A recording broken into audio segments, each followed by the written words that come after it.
the Revolutionary Sports Show. I'm your co-host, Corey Sullivan. And I'm Brian Duchaine. And we are going to kick off this edition, our very first video podcast with college football. Right now in the Pacific Northwest, we have the University of Washington, currently ranked 8th in the nation. And Brian, through 2 games, heading into week 3, they're getting ready to face Portland State. What have you seen from this team so far for the first 2 weeks of the season? Well, first of all, they played 2 teams that are, they're okay. They're not real good, but they're decent. And, Rutgers, Big Ten opponent, although they're bottom of the barrel in the Big Ten, still a Big Ten opponent, and it's kind of like playing a Colorado a couple years ago. That's kind of what Rutgers is. And when they played Rutgers, I thought, maybe UW would get off to a slow start, and they just blew them out the entire game. And then they came out against, who was it, their second game, Idaho, and they kind of got off to a little bit of a slow start. I believe it was 7-0 at the end of the first quarter, and then you look back and they're up by 30. So their offense, not really a weakness on their offense. I feel like last year you had Myles Gaskin just kind of getting warmed up, learning the system. Now he's in there. He knows the offense. He's got just as much quickness as anybody else in the NCAA. So he's going to be tough to compete with. And their defense looks real good. I know that they're kind of cream puff teams that they've been playing, but still their defense, you can kind of tell if they've been playing well or they haven't been playing well. And their defense looks good to me, at least. And they able to get pressure on the quarterback. Their secondary looked pretty good. And then you have John Ross, who comes back, and you're like, okay, this guy's been out for a while, been kind of shaky with his knee injuries. You don't really know what's going on. Is he going to be any good? A lot of times guys will come back and just not have it anymore. Like, for example, Deion Butler, when he injured I believe it was his shin when he broke it, and he came back, and he just wasn't the same guy. So he came back, and I kind of had some doubts about John Ross, and then you saw him break that kickoff return or punt return, whatever it was, for a touchdown. He's burning guys on routes, and I was like, well, okay, guess that injury didn't really set him back. And nothing else, I feel like he might be stronger after it because he could rehab from it. He got to take a year off and come back stronger than ever. So with UW, everyone keeps saying national championship and everything. Way too early to be talking about that stuff considering we're 2 weeks through the season, but I don't think UW's going to be playing in one of those 6-6, 7-5 bowl games this year. And I think they're maybe not Rose Bowl caliber, but I could see them getting a good New Year's Day bowl this year. What do you think about UW, and how do you think they've looked so far through 2 weeks? Well, I had the privilege of covering them all season last year, and although they were mediocre, their offense really couldn't get going. It's their defense that has always saved them, and their defense was, I believe, the top in the all of college football last year, especially if their offense could have, kept some of those third downs going. And that's another thing that really hurt them in the beginning of games, or this last game in Idaho. The third down, they couldn't get it in that first quarter. But, Jake Browning has come a long way. Last year, like I said, when I covered them, he couldn't connect much on the deep ball. He was very good in the pocket, very good on mediocre routes or, middle range routes, 10, 15 yards. But, John Ross in the lineup and another year with the same guys, Dante Pettis, getting those guys some action on long balls. He's connecting on long balls. And the thing that I like and I've started to notice more and more is ever since they played Oregon last year, Vernon Adams, obviously a stud, was outside the pocket, converting on third downs. Now, I don't think that Jake Browning is that caliber of player as Vernon Adams, but, if you watch him, especially on, when he gets outside of the pocket, on the move, eyes downfield, he's great. He's a great quarterback. I think he's going to be a first-rounder one of these years. I don't know about the number 1 overall pick. He's still got a lot to go and a lot to grow, but from, his freshman to sophomore year, leaps and bounds better. And, 2-0, although you said they're kind of cream puff teams, the defense has performed as you should expect. When you play cream puff teams and you're a team that's getting considered for the college playoff, you're supposed to, dispose of teams that don't belong in the same league as you. And I think they've done that with Rutgers. They've done that with Idaho. They had their freshmen and all their backups starting the whole second half of that Idaho game. So I think that where they are right now is a team that is doing what they need to do to be in consideration for that college playoff. But, I don't know if they have the experience of, Alabama and teams like that to actually take it to that next level and produce a national championship for Seattle and Washington. And I think that they can. They definitely have the talent to, but, that experience to make it to the next level and be on the national spotlight is not something that those guys, being young guys, are accustomed to yet. Yeah, and I think when you look at it, Alabama, I don't know if anybody's ever going to be on Alabama's level, and we've seen that even last year in the college football playoff, wiping out Michigan State and then against Clemson. It's a pretty close game, but you never really felt like Alabama was going to lose that game. And Alabama's looking real good this year, blowing out USC. I think they need to stop having Alabama play at AT&T Stadium. It's almost unfair at this point. And it's almost like it's their home field. So I think UW, like you said, good team. Are they great and legendary like someone like Alabama is? I don't think so, but maybe it's just me. Maybe this is the year that UW beats Oregon and Stanford and just wipes the floor with the Pac-12 opponents. But I think UW will have, I'm going to say, two to three losses this year, so not quite Rose Bowl, but just outside of Rose Bowl. I could see him finishing maybe second or third in the Pac-12 and having a good year, maybe winning bowl game. It's a pretty high-class bowl game on New Year's Day, but I don't know how you feel about it. I know a lot of people say they're going to the college football playoff, no doubt about it, but we'll see what happens. Yeah, it'll be interesting to see how they face some of the top Pac-12 talent. There's only a couple of teams that are really good in the Pac-12 this year, based on rankings anyways. Stanford is always good. Christian McCaffrey, one of the best, if not the best player in all of college football, is the running back, quarterback, pretty much everything for that team. And Royce Freeman out in Oregon is another running back that's, potentially one of the best backs or one of the best players in the league as well. So it'll be interesting to see how that defense stands up against some of the top talent in all of college football. And I think that if they can lock those guys up, then I don't think they'll have that much of a problem with those SEC opponents that are, give everyone fits every single year. So you're talking about Alabama, and Alabama blew somebody else out last year on New Year's Eve, I believe, 38-0. And yeah, I was in the house for that. And your boys over at Michigan State, they're playing a big game this weekend. They have Notre Dame, Michigan State number 12 in the nation, bringing in Notre Dame, number 18 in the nation. And they have at Notre Dame this quarterback, Duchaine Kaiser, who is supposed to go number 1 overall over Deshaun Watson of Clemson, which was a surprise to me. Duchaine Kaiser so far has played great, although they lost their opening weekend game to Texas, 47-50. Now, this is your team, the Spartans, and to me, 50 points seems like a lot of points to give up. So for a primetime game like this, at 12 versus 18, I expect a great low-scoring game, especially with the defense such as the Spartans have. Do you think that Notre Dame has a chance, and what do you think of this? Have you got a chance to see Duchaine Kaiser in game? It's going to be tough, I think, for Michigan State more than it is Notre Dame. I know Michigan State has high expectations going into the game against Notre Dame, and Michigan State you never really know what you have with them because they always start out against one AA school or somebody that's not good at all, and they play them close. So you don't really know what Michigan State's going to bring to the table. They're starting Tyler O'Connor at quarterback this year, and you saw him beat Ohio State, but to his credit, and also Terry was their third-string quarterback that also played a role in that game.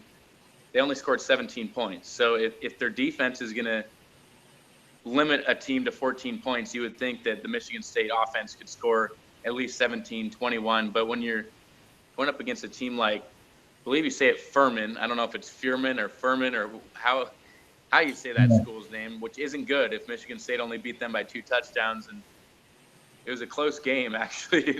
And it was a little bit scary coming down to the end. And it was, if that's any indication, I think Notre Dame wins. But, Michigan State always kind of plays to their potential, and then when they play somebody that's not good, they always play down to their level. So it's a team like Nebraska beat Michigan State last year when they were having a horrible year, and then you have the Furman, however you say it, playing them close. So Notre Dame gave up a ton of points, but Tyler O'Connor is not really a proven quarterback, and he's no Connor Cook, anything like that. I don't even know if he's going to go pro after his college career. So as far as Notre Dame goes, I think they're at home. It's going to be definitely benefit in their favor. And Michigan State, I could see them going from college football playoff to 7-5 this year, playing in a mediocre bowl. So although I'm a Michigan State fan, I'm a little nervous about this year. That great defense, but their offense, if they're going to score 10, 13 points against the conference opponents, they're not going to do much. So I guess we'll see what Michigan State brings to the table, but I think Notre Dame is going to be the biggest test that they have in probably a while before they play Michigan and Ohio State, because Michigan's looking real good too. You're right. Michigan is always looking good. Harbaugh, I don't know why the 49ers ever got rid of him, but I'm sure everyone in Michigan and Ann Arbor is appreciative of that. And as we continue to talk about other teams, other schools, I know it's way, way too early to talk about Heisman candidates. Nick Chubb was one of the favorites last year before he went down with a very serious injury, and thankfully he's back. But do you have any guys to watch out for, to keep on the watch that you think could possibly bring home the hardware this year?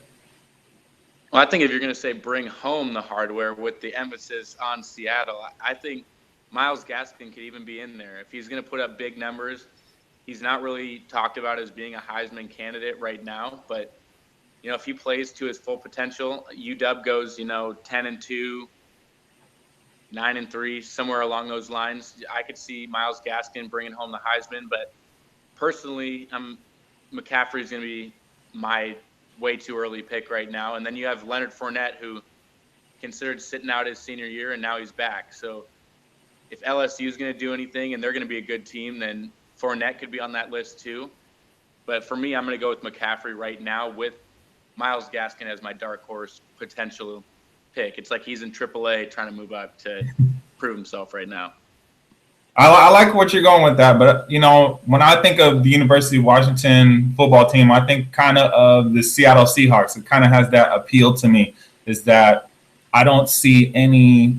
Well, not that I don't see any superstars. They're all very, very good players, but I think that because they're all so good, that it eclipses the individual greatness, if that makes sense. That I don't think that it would give Gaskin or even Jake Browning or even John Ross an opportunity to be a Heisman candidate, because those around him are also very talented players. And the defense is the same way. I can't pick out one single defensive player watching the games each and every week. It's, it could be a linebacker this week. It could be the safety. It could be a corner. There's just so many good players, potential first-round picks, potential NFL caliber talent for sure, that could take this team to the next level. And I think that's, outside of individual accolades, I think that's what could put this team to the next level. And so back to what your question is, I think Christian McCaffrey obviously is favorite, but also I like Royce Freeman out in Oregon. They have a quarterback that's not very good. Not that he's not good, but, he's not the caliber of Mark Mariota, sure. Not the caliber of Vernon Adams.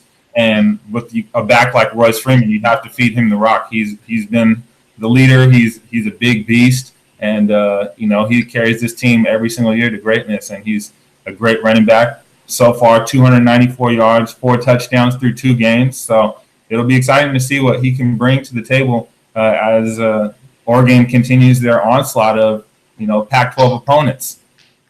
But that'll definitely be interesting to see how that plays out, because I know you could probably consider him as maybe a dark horse pick too, because I doubt most people are going to look at him and say, he's a Heisman candidate right now, because I don't think we've seen a whole lot of what he can do yet.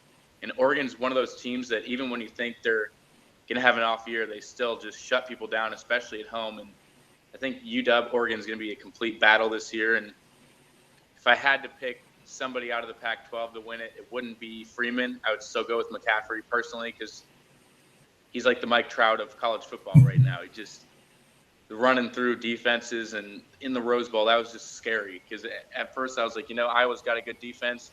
They can shut this guy down, and then he just runs all over him. I'm like, nope. No, he's going to be a good player, and if not, he's at least going to be a finalist by the end of the season. If he's not, then something's going on in Stanford's program, because if he doesn't make a finalist this year, I don't know what's going on down there. I have to agree with you. Christian McCaffrey is absolutely amazing to watch. He does it all: punt returns, kick returns, receiving, rushing. He just does it all, and he's amazing. He scores all the touchdowns, and he's one of the best players on one of the best teams in the nation. It's hard not to like the kid. He's a great kid, obviously, and I expect great things from him this year.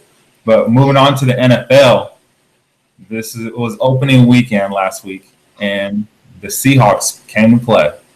Played the Dolphins, who are one of the many favorites, but one of the favorites to go to the Super Bowl with that defense. And Tannehill is playing better than most expected. And they're just a team that's, some believe, are ready to take that next step. You went to the game. What did you think of that game? And how did the Hawks and even the Dolphins look starting the year? Everyone says the preseason is kind of useless and doesn't really say much, and there's no real use to going to the games. But in the preseason, my big concern was that the starting offense wasn't able to move the football for the Hawks. And you saw it when they played Dallas. They got off to a horrible start against the Cowboys, and even the Raiders, they played them, and they were slow to get the ball going. And I think in the first two games, the starting offense didn't score a touchdown, and that was concerning to me. So I was thinking, if they can't do it in the preseason, is there going to be some things that they're going to work on, and is it going to help them when it comes to opening day, which first game of the season, offense didn't look good at all. So, sitting there watching it, and that bomb to Kenny Stills also, that would have been a game changer if he caught that wide open. And Earl Thomas, I was looking at him, and I don't know if the sun was an issue because it was a hot day out, probably around 75 degrees with the sun. And Earl was standing there probably 20 yards in front of him looking up like the ball was going to come right into his hands. And he sat there, and I was like, is the ball underthrown? Is he going to pick it off?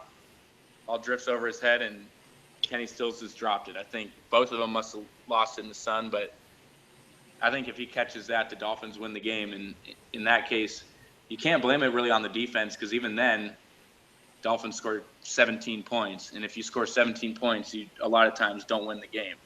You look at the Lions game, they scored 39 and ended up winning when the Colts scored 35. So you're going up against these teams that are going to have high-powered offenses and eventually score some points. Your offense is going to need to match that. And I think this offense with the Hawks is just really not looking good through week one and even through the preseason. Starting offense just looks like a weakness right now, and I don't know if it's because Rawls sat out the preseason and Rawls was kind of coming back off that. Christian Michael looks good, or Kristen Michael, not Christian Michael, however you say his name, if it's Christine, Kristen, Christian, one of those three. But yeah, he looks like a totally different player this year. And even after he came back, after they signed him last year, he was looking good. And I'm hoping that they can get the ball rolling. And I thought the O-line actually looked decent for what we're working with. They lost a ton of guys on the O-line, and a lot of these Pro Bowlers, a lot of these high-name guys that you're thinking, that's fine, just let them go. It's not really that easy to replace, and it took them probably mid-season to get that form going last year. So this is just going to be the same thing. If Russell can be mobile, get outside the pocket, avoid that, just give the offensive line a chance to learn a little bit, I think they're going to be fine when it comes to mid-season, as long as they can win some games. I'm not expecting them to be perfect right now, but if Russell can do some things and get things going, offense can get going, Hawks will be just fine. But another concern is Russell's ankle. I don't know how serious it was when Ndamukong Suh stomped on it. Pun intended there. No, I don't think he really stomped on it.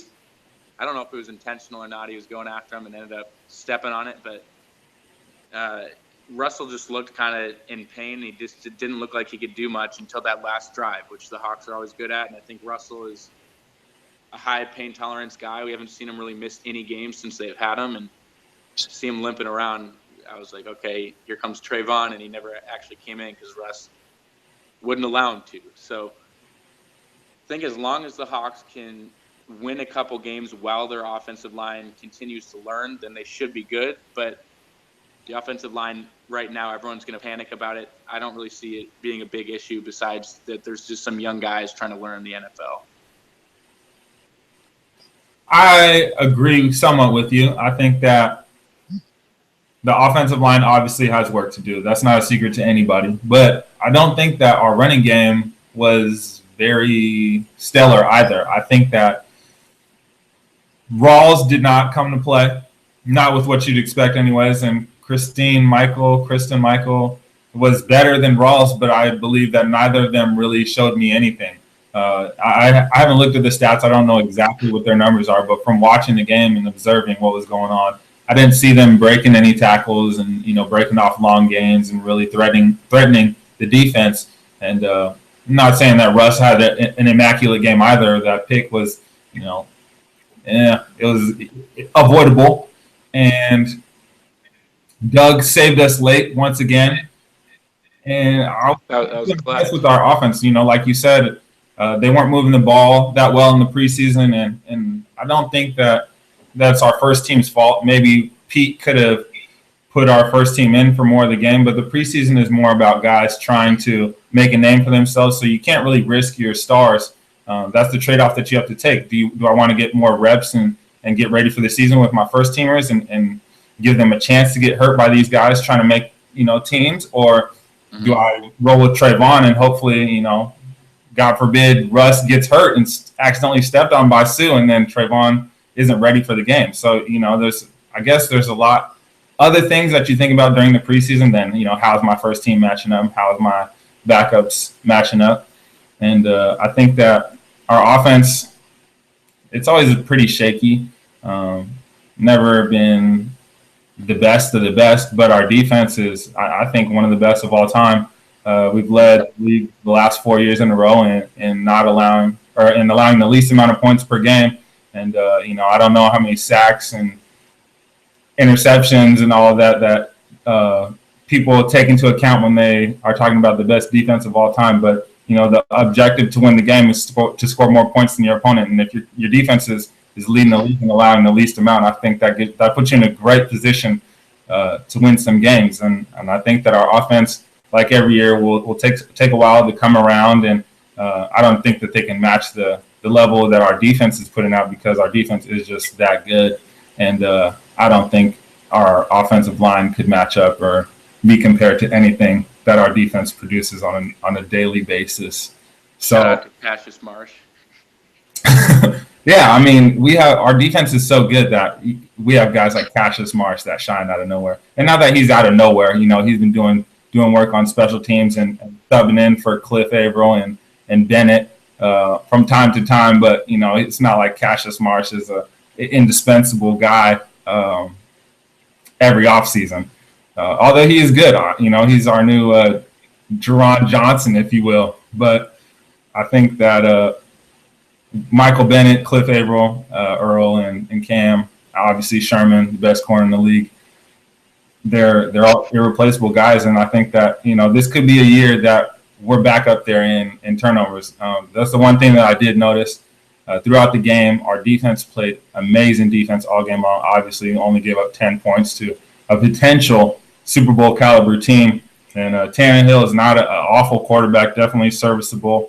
I don't think that he's on the level of Rodgers or Cam or even Russ, but definitely can get his team, like Andy Dalton, can get his team into the playoffs, can get his team deep into the playoffs.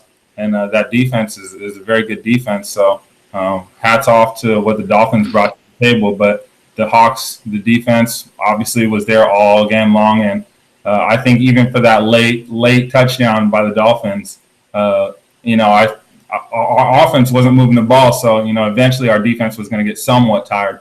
But, 3 points or 3 quarters is great for our defense, and I think they're already in midseason form. And as long as they can stay healthy, I like where we're going. I think so. And then, what other NFL games did you see this or last Sunday or Monday? I know there's 2 Monday night games, so we'll go with one of those. 49ers, Rams, 28-0. I didn't expect that. I know the Rams seems like an NFC West opponent should, and their defense did not look good. Their offense looked even worse. 28 points to the 49ers. Are the 49ers this good in your opinion, or are the Rams just not good at all? I have no idea what the Rams are doing. I think Jeff Fisher is trying to get fired. I have no clue why he would start Case Keenum in a game like this. It's already hard enough to win NFL games in general. No game is given to you. You think that you could beat the 0-15, 0-16 Lions, but would you stop bringing up that reference? But you just never know. It could be one of the worst teams in the league, and they can come in and play the best game of their life. And to give a game away like this to start Case Keenum for what? What could that possibly do for Goff? To have Goff not even be the backup and then not even play the backup. Keenum was 17 for 35 for 130 yards and 2 picks. Are you telling me nobody else could have been in the game to produce those stats? Johnny Hecker probably could have done a better job than that, right?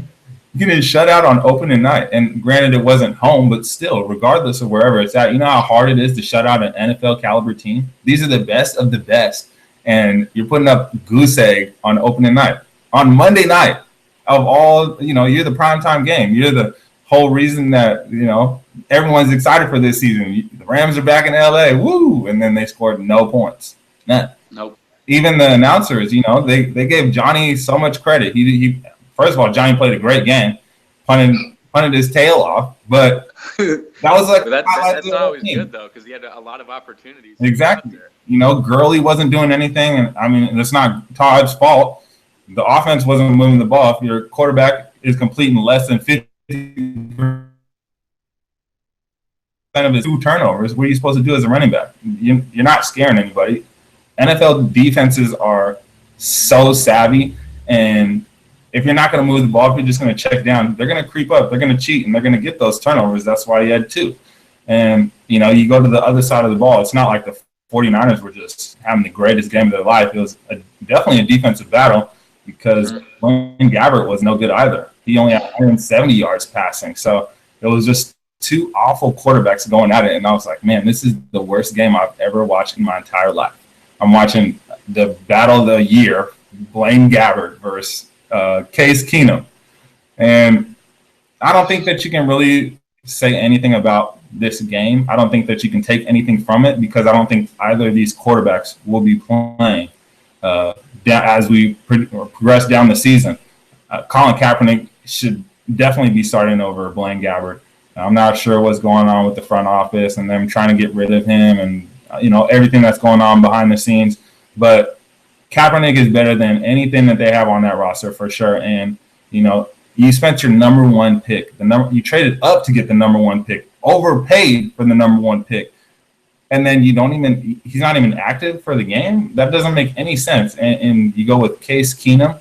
So, yeah, once Fisher, I don't think he's had any winning seasons in his tenure with St. Louis or now LA with the Rams organization. And this is it. If you don't win in the NFL, you don't stay, especially in a big market like LA. So, his leash is going to be very, very short this season, and he's not going to have any choice but to play his best players. And Goff, gives him the best chance to win.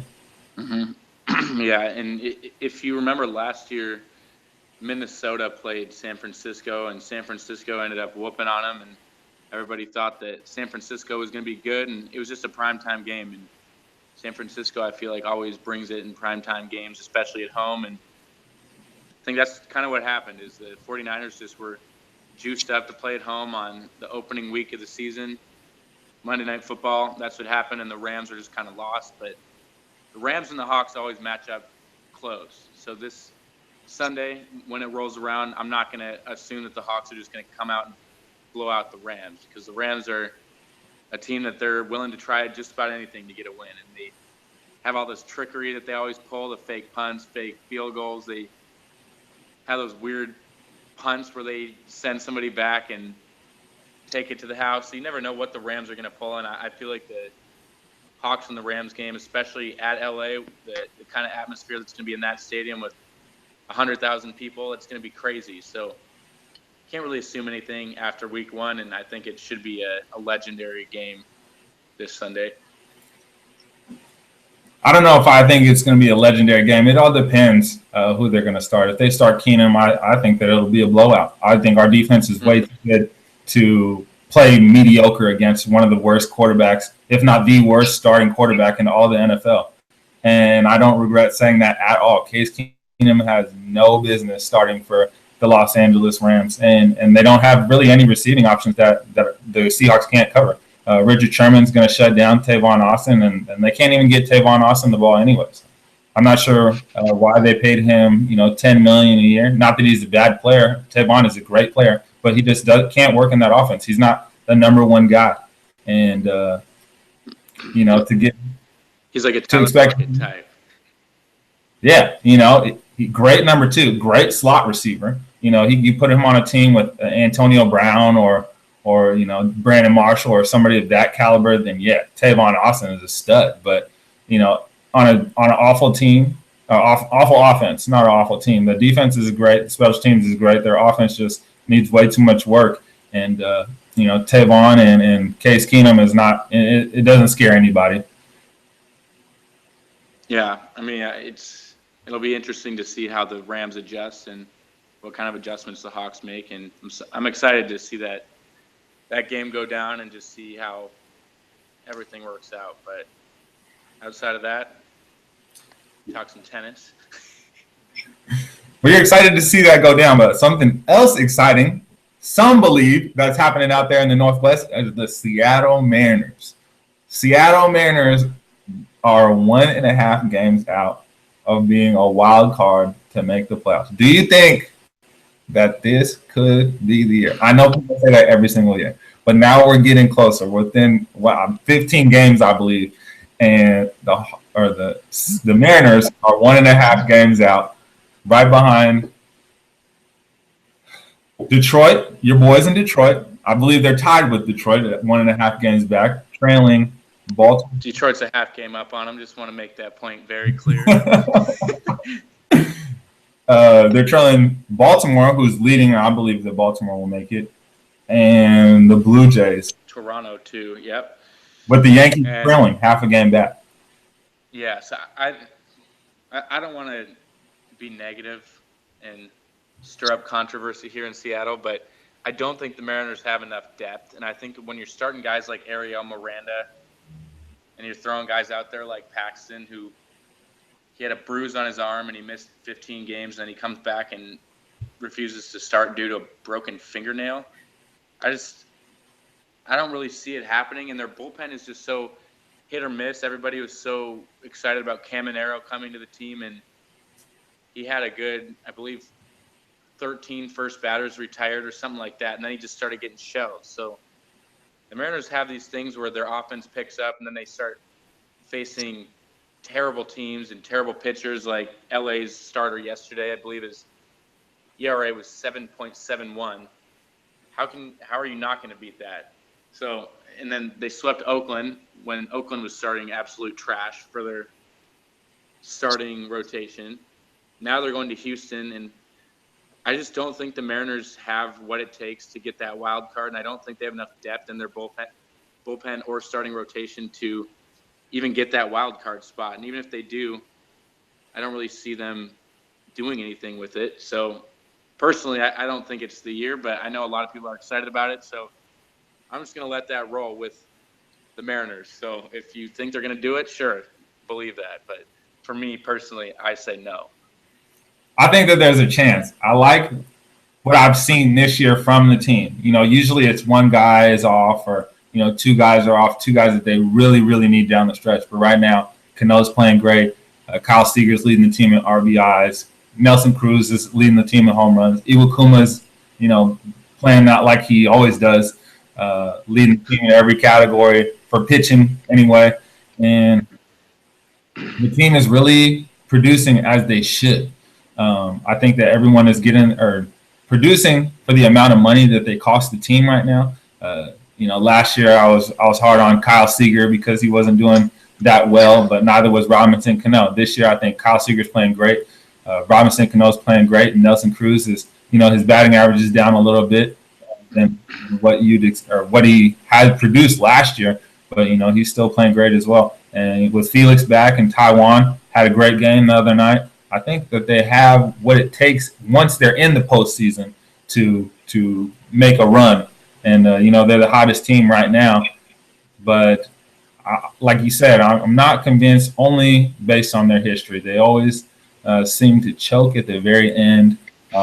Perfect example is their 116 win season. They had a chance for 117 and they lost the last game at home, I believe. And it's just things like that, things with the organization that they just don't have that luck. I think that they have a chance, and I would not be surprised at all if they could pull off 1.5 games to make it to that wild card game to push into the playoff. But I'm not fully convinced yet. I won't be convinced until that very last out that they get into the wild card game. Then I'll be like, they finally did it. But until then, it's much the same as the Mariners. Is give everybody the hope that they can push and make it to the postseason, and then just at the last minute, just choke it all away. It's all just speculation at this point. But you were talking about, so your boys in Detroit are half game ahead of the Mariners. Do you think that they have what it takes to make it into the postseason? I don't know. With the Tigers, it looks they're doing the exact same thing the Mariners are doing. They'll go on a hot streak and then they'll lose 10 in a row, and then they'll go back on a hot streak and be right back in the mix. So it's really just depends on how well they play down the stretch. But their bullpen, the Detroit bullpen, is absolutely atrocious right now. And they bring in guys like Mark Lowe, where I didn't even know he was still in the league. And then he came in to pitch for Detroit a while ago, and I was like, oh, no. Mark Lowe, you know what this is going to turn out to be. And the announcers during the Mariners-Tigers game, they were talking about how much of an asset he was to the bullpen. His ERA was over 7, and then they brought in a bunch of other guys that their ERA was over 6, over 7. You have Matt Boyd has really improved for their starting rotation, but then you have guys like Mark Lowe in there, and I'm trying to think of some of the other guys that are in there. K-Rod is decent, but he can go Fernando on him at times. So I don't know. I really don't know what Detroit has. And Justin Wilson and Alex Wilson, Justin is not looking very good either. And Justin Upton's heating up at the right time. So their offense can maybe propel them forward in their starting pitching. But when it comes to the bullpen, it kind of scares me. So I think they're similar to the Mariners. And I think head-to-head, when it comes down to it, I think Detroit has a better shot to do it than the Mariners. But at the same time, until Detroit makes the playoffs, then they're not really anything to be concerned about. Because when they're in the playoffs, they always play well. But when they're not in the playoffs, you never really know what you have with them. Yeah, one of those teams that's never really in the playoffs, but you never know, is the Cubs. I believe that they are pretty much a lock at this point. I don't think that's officially clinched yet. But it can be tonight. It can be tonight. You're right. They're one game. Their magic number is 1. But they're one of those. My boy starting on the mound tonight too, so we'll see what happens. They're one of those teams that have taken it to the next level. Their Chris Bryant offense is spectacular, and their starting pitching, Arrieta's balling, and then they picked up Aroldis Chapman, who's the best closer in the game, the new age Mariano. And I don't see any flaws in their game. Do you think that they have what it takes to win the World Series? I know that they don't have the World Series experience on the team as a whole, but do you think that they have what it takes to beat the Royals in a 7-game series or anybody of that caliber, the Red Sox? Yeah, I think if they make it to the World Series, they have just as much depth as anybody. And I think the only team that really worries me about the Cubs is San Francisco. I know the Giants are looks like they've been hit or miss a little bit, but once they're in the playoffs, the Giants just seem to clean everybody up. So Giants Cubs are going to be an interesting 1-2 punch in the National League, and if they meet up in the division series or the NLCS, then that'll be crazy. But I think if the Cubs make the World Series, then they're winning it. I don't think anybody in the American League can contend with them. The Red Sox have a high-powered offense, and they can definitely put up some runs, but I think the Cubs have the complete package, and as long as they can take care of business in the first round of the playoffs, and they're going to have home field advantage, which they're really good at home. They've been having a phenomenal season, and I think as long as they don't make errors with their young guys, you've seen Russell have some trouble fielding balls, and just kind of, I think his nerves get to him in big games, like we saw against St. Louis on, I believe it was Sunday Night Baseball, and there's just some of those guys on the team that are not used to all the hype. So the question is going to be when they make the playoffs and they're in the playoffs, are their young guys going to be able to adjust to it and step up under pressure? And I think if anything, I think the Cubs can do it. I know history is not really on their side, and I know the Giants are always a scary team if they end up matching up with them. But, if I had to pick somebody from the National League, I definitely would go with the Cubs right now as my pick. I see. Very nice. So you got the Mariners not making the playoffs. Detroit making the playoffs? I think so. I think it's either going to be the Tigers or the Yankees. I don't think the Mariners are going to do it, but I also don't think Toronto is going to hold that spot. Toronto and Baltimore both have just looked like they've been on a slide. They both looked like they were rolling for a while. Baltimore was in first place in the NL East, and now all of a sudden they're struggling to even hold a wild card spot. So at this point, Baltimore sliding, and you got Toronto that came out of nowhere and just showed up, and now they're both tied for the 1 and 2 spot. It used to be a gap between Boston and Toronto. Now it's Toronto and Baltimore tied, and both of them just seem like they're falling off. So maybe it could even be two different teams to make it. It's going to be interesting to see when it comes down to the end of the season, but I could see the Yankees or the Tigers doing it rather than Baltimore or Toronto. But at the end of the day, I really don't know if Baltimore, Toronto, or somebody else is going to replace one of those two, or if it's going to be two teams replacing both of them. So it's going to be crazy coming down to the last couple of weeks, but I think it's going to be either Detroit or New York that fills that last wild card spot over the Mariners. But, Mariners prove me wrong if you really want to. We'll see what happens.